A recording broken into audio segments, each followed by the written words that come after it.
Every gene manipulation experiment requires a source of nucleic acid in the form of either DNA or RNA. It is therefore important that reliable methods are available for isolating these components from cells.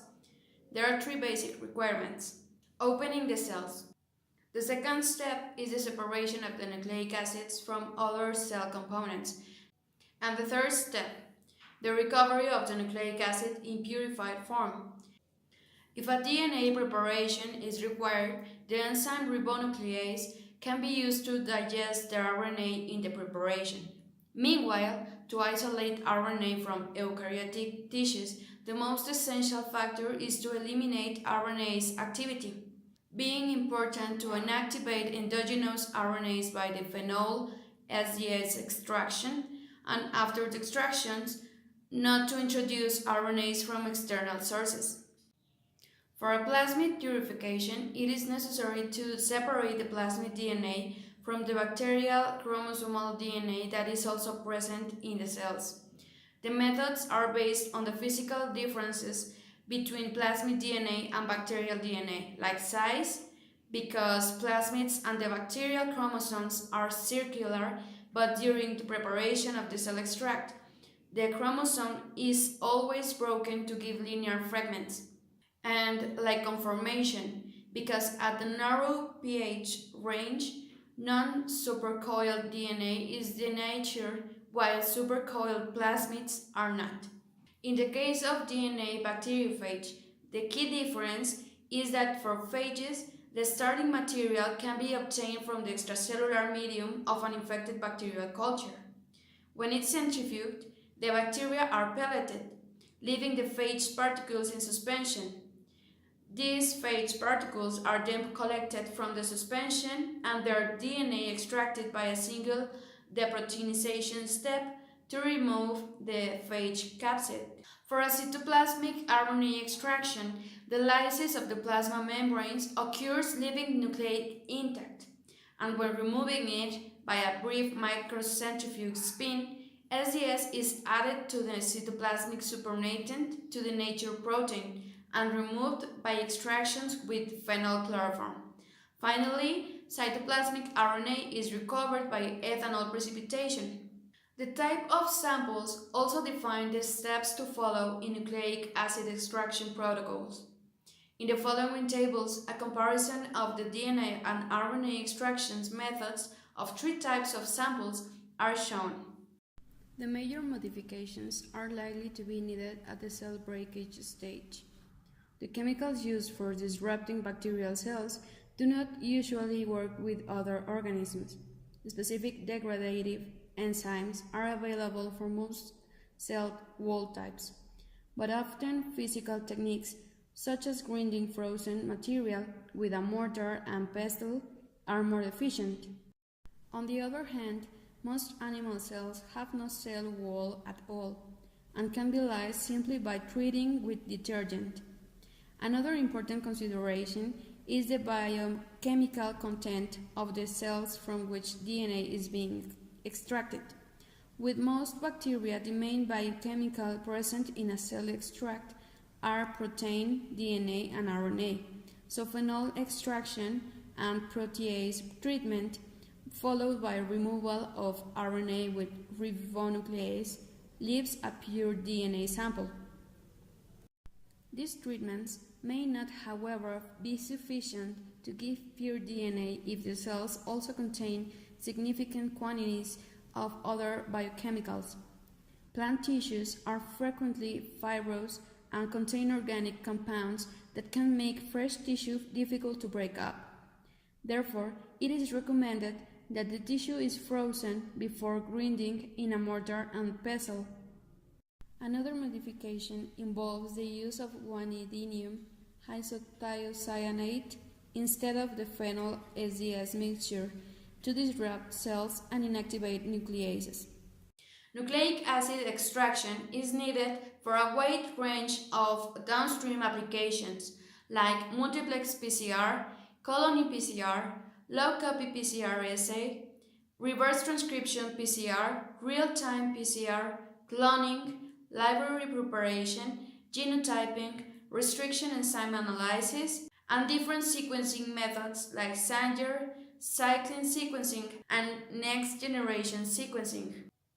In the case of RNA isolation, the main application is the analysis of gene expression, because in order to elucidate the regulatory properties of a gene, it is necessary to know the structure and amount of the RNA produced from that gene. Once the nucleic acid extraction is achieved, quantification and quality verification can be performed by the following methods. Quantification by fluorescence of bound ethidium bromide. This dye binds between the DNA bases and fluoresces orange when illuminated with ultraviolet light. By comparing the fluorescence of the sample with that of series of standards, an estimate of the concentration may be obtained. This method can detect as little as 1 to 5 nanograms of DNA and may be used when UV absorbing contaminants make spectrophotometric measurements impossible. Quantification by primer extension. This protocol can be used to map the 5' terminus of an RNA and to quantitate the amount of a given RNA by extending a primer using reverse transcriptase. The primer is end-labeled, hybridized to the RNA, and extended by reverse transcriptase using unlabeled deoxynucleotides to form a single-stranded DNA complementary to the template RNA. The resultant DNA is analyzed on a sequencing gel. The length of the extended primer maps the position of the 5' end of the RNA, and the yield of primer extension product reflects the abundance of the RNA. Quantification by ultraviolet absorbance spectrophotometry. The amount of UV radiation absorbed by a solution of DNA is directly proportional to the amount of DNA in the sample. Usually, absorbance is measured at 260 nanometers, at which wavelength an absorbance of 1 corresponds to 50 milligrams of double-stranded DNA per milliliters. Ultraviolet absorbance can also be used to check the purity of a DNA preparation.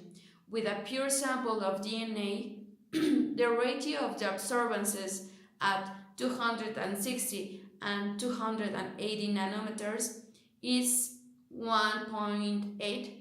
Ratios of less than 1.8 indicate that the preparation is contaminated either with protein or with phenol. Total RNA integrity by Ireland 2100 bioanalyzer.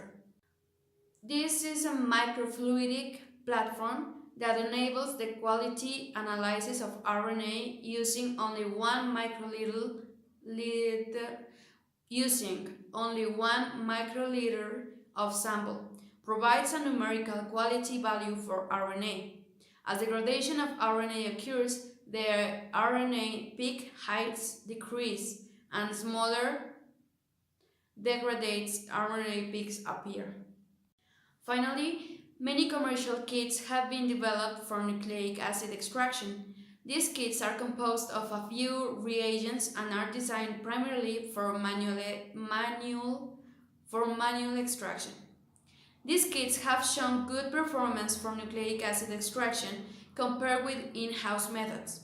Their ability to recover pure DNA and to remove the contaminants, including proteins, is of great importance. These kits use non-corrosive agents, so they are safe and easy to deal with. But there are also important differences in cost, time, demands, labor intensity, and the principle of each method.